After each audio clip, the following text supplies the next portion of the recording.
All right, here's your remote demo of the drill press, personalized for your class. So I can call people out when they're not paying attention, right? And I can see you from where I'm at right now, believe it or not. All right, drill press, look it. I'm not going to do a song and dance like we did yesterday for this thing. Just flip over to the back of your handout. Let's look at the parts of the drill press, right? We have three of these things. There's one on the classroom side over by the CNC. On the other side of that, those walls the kids have built in DIY. There's one when you walk into the shop there. There's another one on the left side over there. This one in particular is the most advanced one. So up top, number one is what's called the speed control, right? And some of these things you can adjust the speed as they're, you have to adjust the speed while the machine is running. So when you power that thing on, it has to be running when you can do this because it's a belt drive system in order to turn that on. Power is similar to the bandsaw, and that's just always on or running or off when you turn it off. If you want to drill down a certain depth, there's what's called a depth gauge. It's this nut right here, and that thing will stop the thing before it goes too deep inside the material. You can also lock this part coming down with the spindle lock, and then of course that thing is called the spindle or the chuck in this case. A Jacobs chuck requires the use of a tool called a chuck key, which we'll show you here in a little bit. Some of your handouts might have a picture of a chuck key at the bottom here. You might want to label that thing chuck key. A Jacobs chuck is a chuck that requires a key. A keyless chuck is a chuck that does not require a key, and that's simply a tool that allows you to tighten the three fingers of the chuck to the bit. Keep that thing nice and tight. 6, of course, is the same as the bandsaw, and that is the table. Up top on 7 here is the belt cover. This covers the belts. It is open on our one bandsaw, so don't dangle your fingers up top here. 8's the motor. 9 nobody cares about, so it's not worth writing down. 10 is the post, right? So the table will be raised and lowered here on the post. The one has a crank and a rack and pinion gear that allow you to go up and down, and that's locked in place with the table lock. The most important thing you know about with the drill press here is the pilot feed lever. It's this three-handled lever here that as you pull down on it, it brings the spindle down, the bit into the material, and that's how you drill a hole, right? You turn it on, you grab the pilot feed lever, you rotate it this way, right? Clockwise, nope, counterclockwise, right? You pull it towards you, and that will lower down the spindle into the material, and 13 is the base. Now I'm going to go fast, so stay with me, write faster, right? I know a couple of you will be going, you're going too fast. I don't know, go watch the video later and replay it if you miss some stuff. Or copy off the kid next to you. Now at this point, the table in the back is off task, right? Is it time to throw somebody out? Should Danny go? Is it Joe? Who should get kicked out? Asher is looking at the wall right now. Turn around, look at the board, right? And keep writing stuff down, right? Okay, sounds good. Drill press safety. We had a girl lose her hair. She had her hair pulled up pretty bad when I was student teaching in Twinsburg, and that's because her hair was dangling on the big thing that spins and goes round and round. So if you have long hair, tie that thing up in a hair tie and keep your ponytail away. We should make you put a hairnet on, but as long as it's inside a ponytail, that should be enough. You should be capable of keeping that out of the way of getting wound around the machine there. And again, when that happened, we had to stop the machine. I didn't do it. The other guy did it. I wasn't there. It was the classroom across the hall. But he had to stop the machine.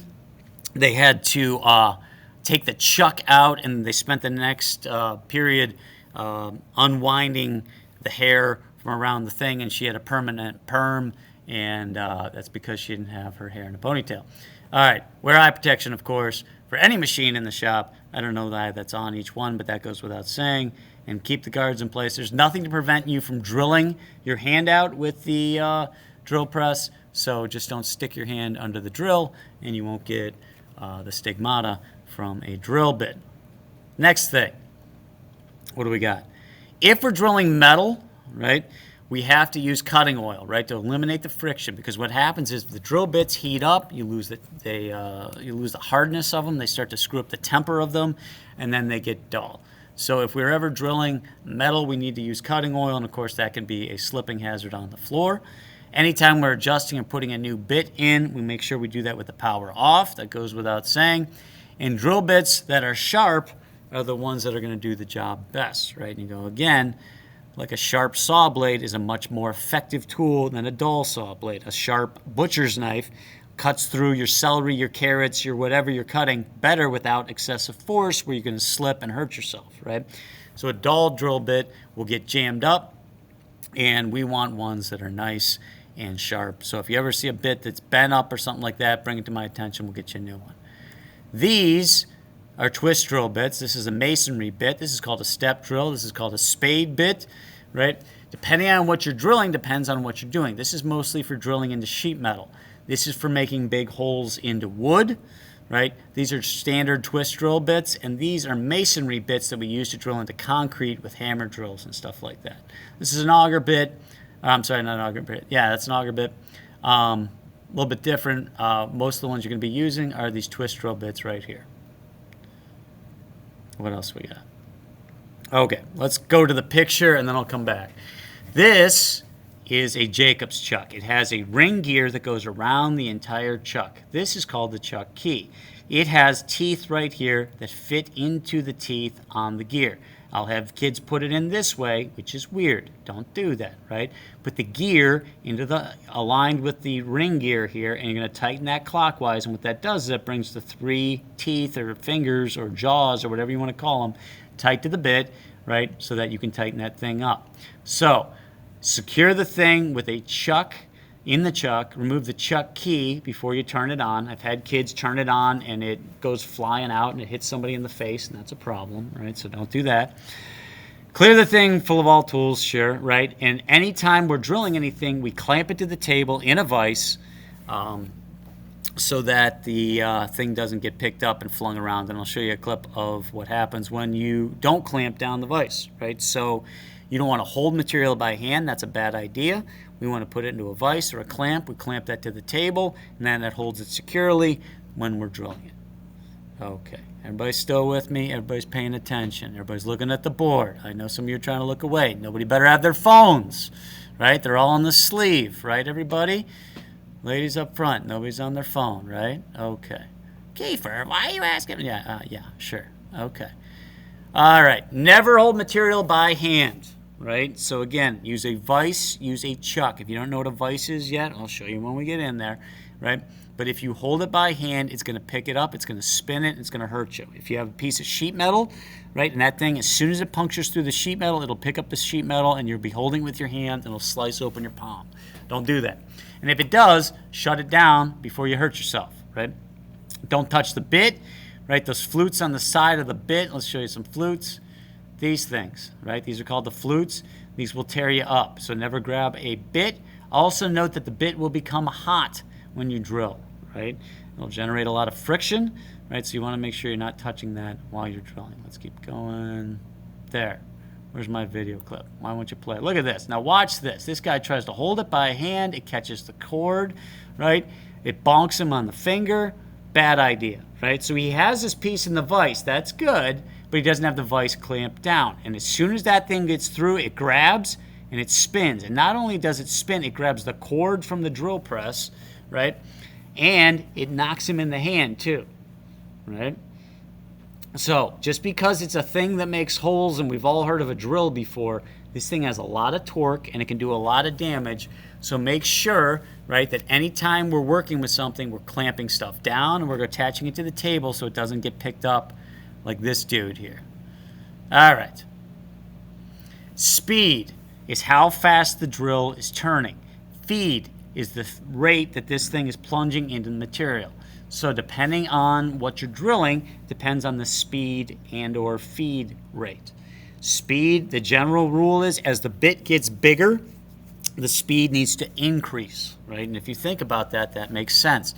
Any of you guys that have had a cavity drilled out at the dental office, when they get that drill in your mouth, right, you can hear it as it's as it's vibrating through your bones, right? That thing is going very, very fast, high RPMs, right?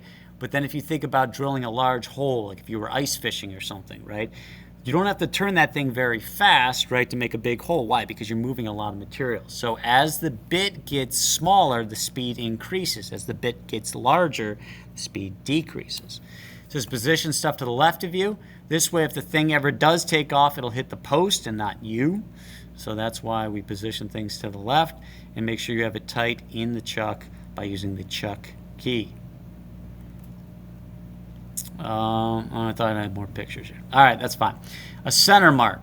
So I'm going to draw a center mark. Like we did in tech drawing, anytime that you are laying out a hole, right, we have a center line. If I want the hole to be here, that's all well and good, but I don't know where that center is.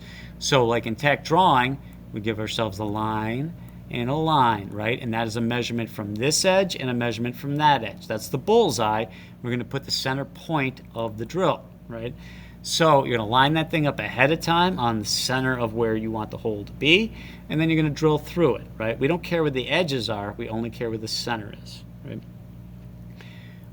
Make sure the certain chuck key's been out of the chuck. Sure. Any other fun pictures here? Nothing. Okay. This is that pilot feed lever.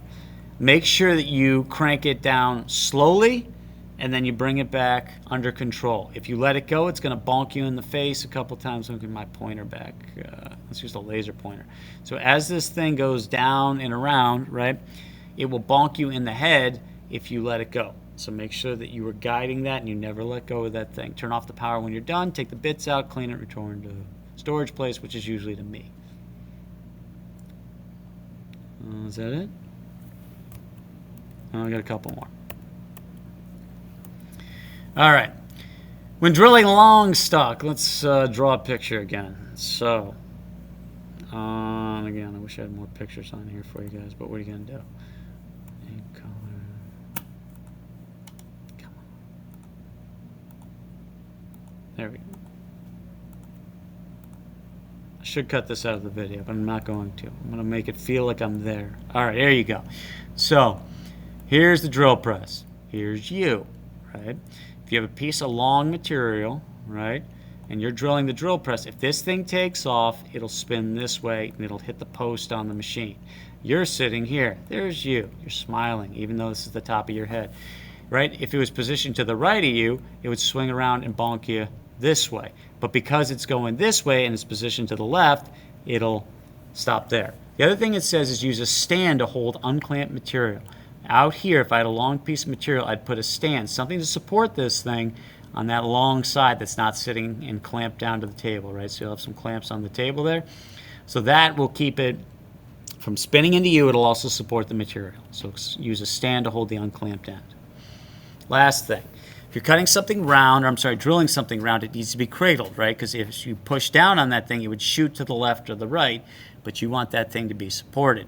So you put it in what's called a V block. It's a block shaped like a V, right? And that then will cradle the round thing, right? Just like that. And now it can't go left or right. I don't know why I redrew that. I had a picture right here. All right. That is it. That is the drill press. Now, I'll do a live demonstration when I get back next week, right? Everybody make sure they have that copy down. Now, beyond this, right, we should be doing that article. We could work on the wood scavenger hunt. If you a couple of you guys that still don't have the measurement project done, I'll put a couple dial calipers out on the black table over there for you, and you know where the squares are. Everything else is locked up and shut down. Nobody should be in the shop, and everybody should be doing what they're supposed to be doing. If you have any questions, you can email me, although I won't be able to answer it, during the day tomorrow. But I will be sure to get back to you on Monday, right? Or Friday if I check my email. Thank you. Have a good weekend. We'll see you then.